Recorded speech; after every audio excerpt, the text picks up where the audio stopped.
Let's start again. I know how you feel. No, Mappy, better not laugh the whole time. So welcome to this very exciting and unique episode of 3 and Company. They're 3 and I am company. So basically this episode is very short, but we want to get down to why 3 and Company and get to know them a bit better. So I will start with my questions. Buff. Yo. Why 3 and Company for you? What made you start this, and how did you meet these two amazing gents? Oh my God. Oh, emphasis. I'm black and I'm blushing. She was using the word amazing Don't forget loosely. Yeah, so let's go. Yeah, we were talking about it before. I think it was a situation where, skipping how we met, but it was just after we met, we started having these conversations by ourselves. Yeah. And it's things that we had talked about, right, in our own capacity with different people. And then we just thought like, oh, okay, this seems like if us three have these kind of questions and the shared struggle, then why not invite company into it? Yeah, and also just, we felt a responsibility to share our successes and discussion points with the wider audience, right? Yeah, because I think me and Chinedu talked about it. I don't know if George was there. I think George must have probably gone home because he has curfew. Yeah. But it's an issue where we feel like there's a responsibility for anyone who has any kind of resources at their disposal, right? So I guess for us, this platform, to share what they've gone through so that other people don't have to, right? Yeah. But at the same time, also just, it's a search for freedom, for knowledge, for growth, yeah. Okay, yeah. I like that. My question for you, Chinedu, is what informs the guests that you guys have on? What informs the and company, right? Yeah.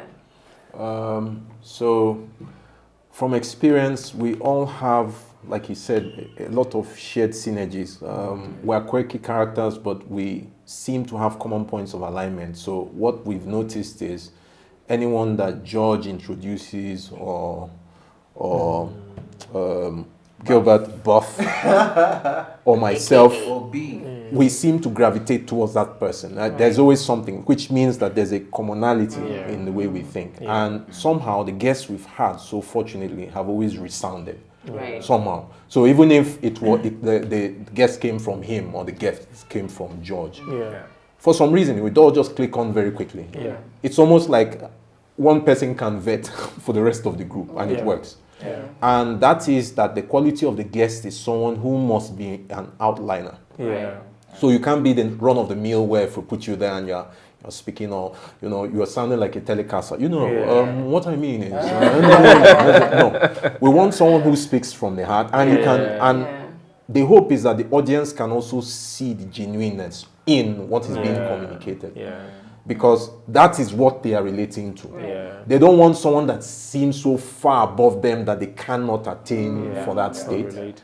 At the same time, they want to also see something they can aim for that's not too far off to reach. Right. So the guests we pick are people who cut across different sectors. Our target is to go from everything from tech all the way to investments, to banking, to finance. Even the more challenging guests that we intend to have, simply because our viewers are from all walks of life. Yeah. So we should also have company that is from all walks of life as a representation. Yeah. Right.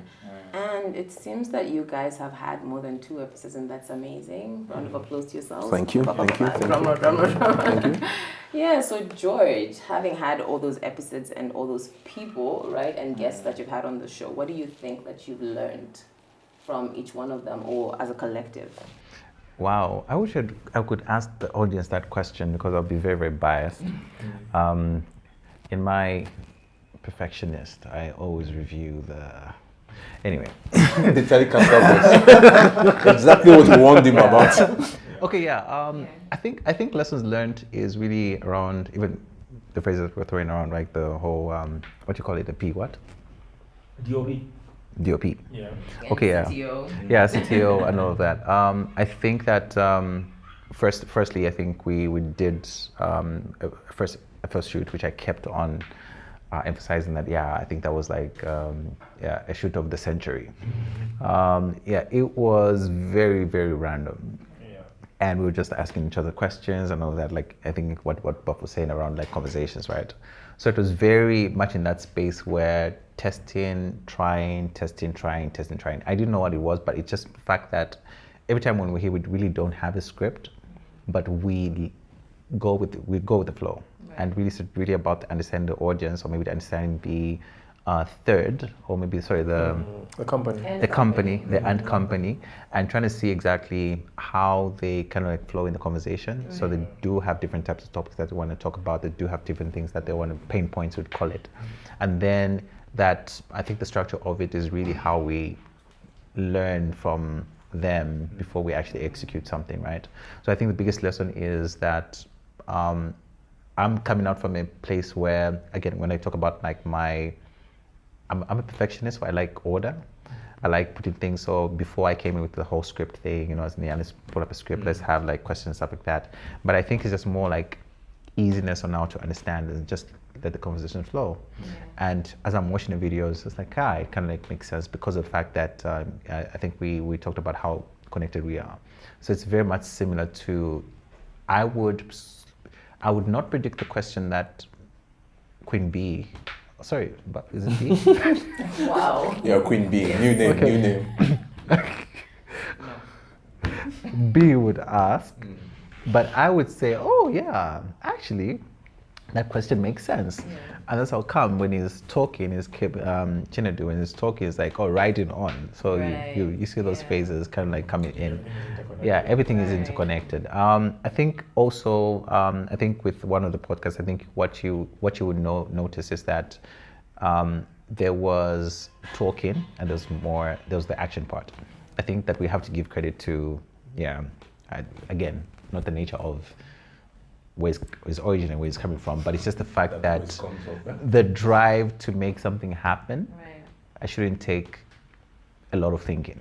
Like, guys, let's do it. Like with whatever resources that you have, with whatever, if you just have a phone, like what I'm using right now because I'm the culprit, let's just use resources that we have, right? So I think it's just like, this is the part where now I speak like a president and trying to advise the audience. Where's the camera? Whatever you have, use it. Right? But again, I think it's just more like it wasn't hard to come up with something like this. Just resources are fine. Do you know this guy? Yes, I know this guy. Okay. Do we have a space? Yes, we have a space.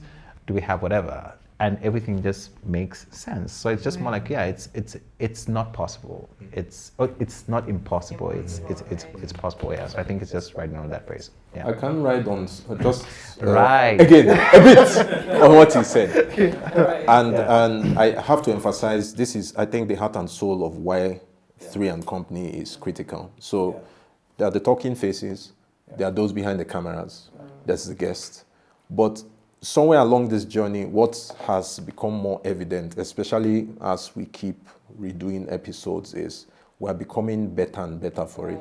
When we refer to our DOPs, because he's a very concise person, so he tells us, as Mark says, this is what I want to do, this is what I'm looking for. Please, guys, if you could keep it brief for 5 minutes, I don't want it to overshoot. And we've started picking that up, so we don't ramble, So in other words, each one of us has come to trust in the ability of the other, which means that he has no fear that a question will be asked that he will not be able to contribute to now, or that he will not be able to follow up on. So there's contributions from everyone here, both us as talking faces and those who are directing us in the background, as to what this collaborative enterprise is, where we don't have to fear, okay, I may not come out very well here, no. As you've seen, there's a round-robin approach where sometimes Buff is taking the lead, or I'm taking the lead, or we have even the guest taking the lead. So that energy is done very deliberately so that we don't feel that the conversation is centered around one person. Okay. I like that. So last question.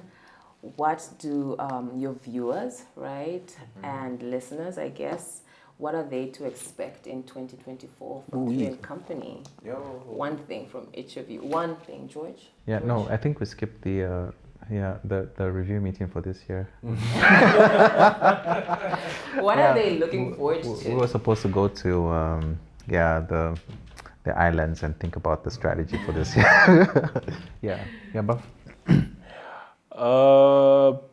Documentation. I think documenting this thing past just a podcast. Maybe trying to expand it maybe into a book. Yeah. So I'm going to paraphrase something that you said. I remember one of our trips to, where was that? Nkwashi. And The one you left me. yeah, Sorry. rub it in. We're sorry. We are really sorry. But on that particular trip, you said some words that there and then, yes, they sounded very prophetic, but literally it's what is playing out now. I mean, we have Chumba in the background who has suggested that we do shorts, which feeds into the point we're making around the different facets we can do. And we've also spoken at length about where this is pointing to. So first and foremost is that this is a platform that is a journey for the three and the company. And the company represents the guest as well as the viewer. Yeah. So they are part of this collective in this direction we are going. And where that direction is translates into, who knows, books, films, movies, series of talks. Each one may decide to publish something, a memoir. Mwaka might decide to do a whole movie set on top of this. Chumba might decide to do something else on top of this, you know. And it really doesn't matter in as much as we are all together. Yeah. Or we invite more people to be part of this collective on that journey. It really doesn't matter. All we just want is to be able to hit this milestone so that come the review, it says, end of 2024, it could be something like, guys, in fact, you know, maybe I should just quit my day job and move and do this fully. Yeah. Yeah, I don't know about quitting my day job. Maybe when the numbers Hey. Very briefly, George? Very briefly, Can you do brief? yeah, I can do brief. Yeah, I can think and then brief. Right. Yeah. I think audience is, more provoking conversations and more conversation that will lead to action and transformation, I would say. So I think that's what we're looking out for, because the previous guests is how we pick them is they're very selective. Yeah, we screen them. I think it's really around, okay, fine, making it very personal to me, like, I'm bringing this guest, but what have they, what have they done that has made me transform and think at life in a different way? So I think that's the shared experience that we want to bring to the audience. Yeah.